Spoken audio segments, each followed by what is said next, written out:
नमस्कार। मैं Shashi Prabha Saraswat, associate professor Hindi, Shri Kalyan राजकीय कन्या महाविद्यालय सीकर। प्रिय विद्यार्थियों, आप सभी का हार्दिक अभिनंदन।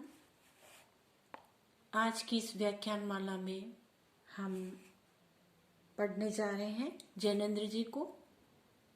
उनकी कहानी चल रही है पाजेब। पाजेब की ही व्याख्यान निम्नलिखित अवतरण में हम आज करेंगे। तो आइए आगे बढ़ते हैं। मैंने अपने ऊपर बहुत जब्र करके फिर आशुतोष को पुचकारा, कहा कि जाओ भाई, डरो नहीं, अपनी चीज घर में आएगी, इतनी सी बात समझते नहीं। प्रकाश, इसे गोदी में ले जाओ और जो चीज मांगे उसे बाजार से दिलवा देना। जाओ भाई आशुतोष।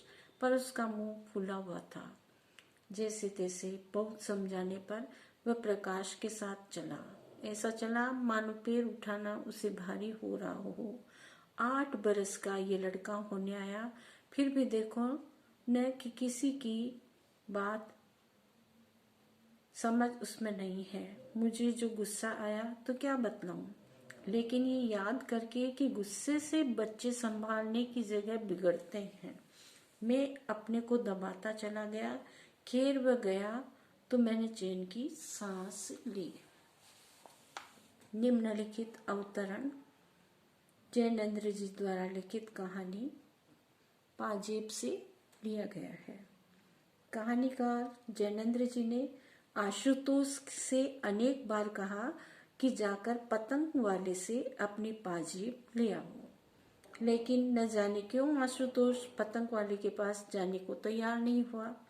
इसी क्रम में पिता की मानसिकता का यहाँ वर्णन किया गया है।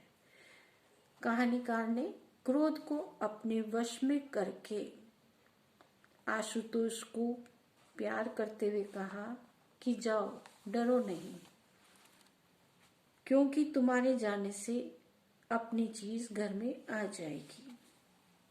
शायद तुमने पतंग खरीदने के लिए पाजेब पतंग वाले को दे दी है। डरो नहीं, पतंग वाले से अपनी पाजेब वापस ले आओ।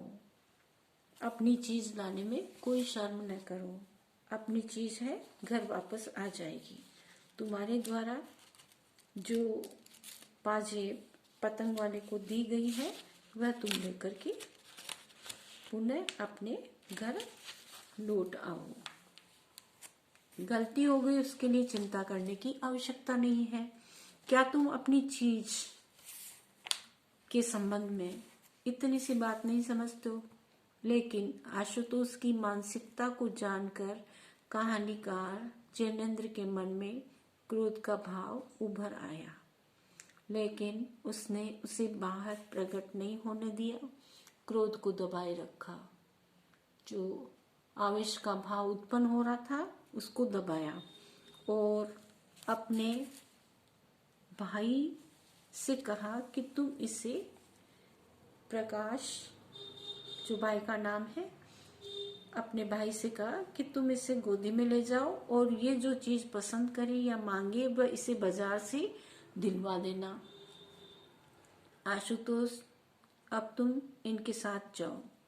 इस पर आशुतोष का मुंह फूला ही रहा, लेकिन वह बहुत समझाने बुझाने पर भी प्रकाश के साथ वह चला गया। उसकी चाल में उसकी अनिच्छा स्पष्ट दिखाई दे रही थी।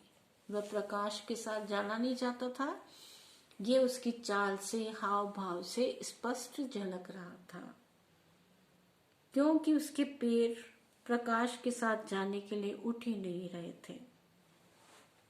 उसकी यह दशा देखकर, यह स्थिति देखकर कहानीकार जैनेन्द्र जी उसकी आयु को लक्ष्य करके कहने लगे कि देखो, यह लड़का 8 बरस का हो गया है, लेकिन यह नहीं समझता कि हमारे लिए क्या अच्छा है और क्या बुरा है।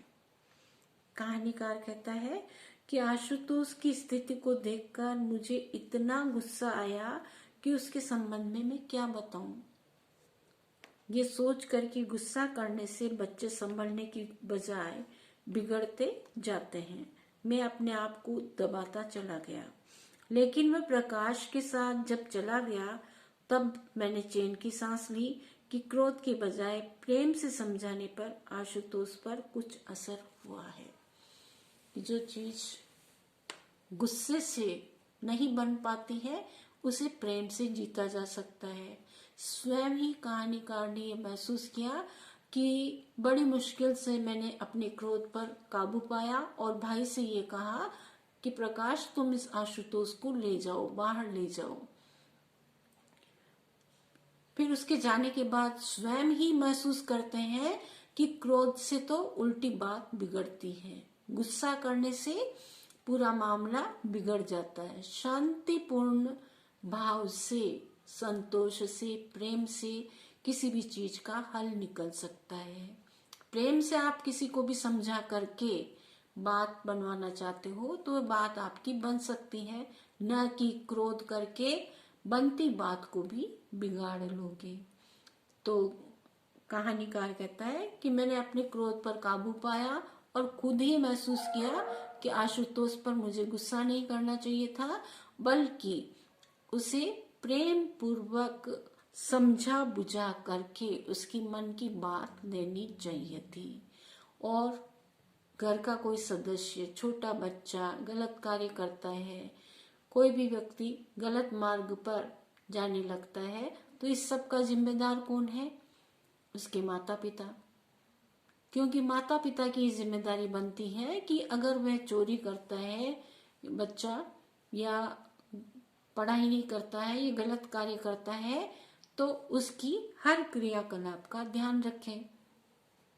तो जैनेन्द्र जी बाल मनोविज्ञान को अच्छी तरह से समझते हुए ये बात स्पष्ट करना चाहते हैं कि माता पिता की ये नैतिक जिम्मेदारी बनती है कि बच्चा जब गलती करता है तो प्रेम से उस बात को अच्छे से संभाल लिया जाए, न कि उस बच्चे पर क्रोध किया जाए, आवेश किया जाए कि बच्चे का पढ़ाई में मन नहीं लग रहा है, बार बार फेल हो रहा है और घर वाले उसे डांट रहे हैं कि तू नंबर नहीं लाता है, पढ़ाई नहीं करता है, तू करता क्या है।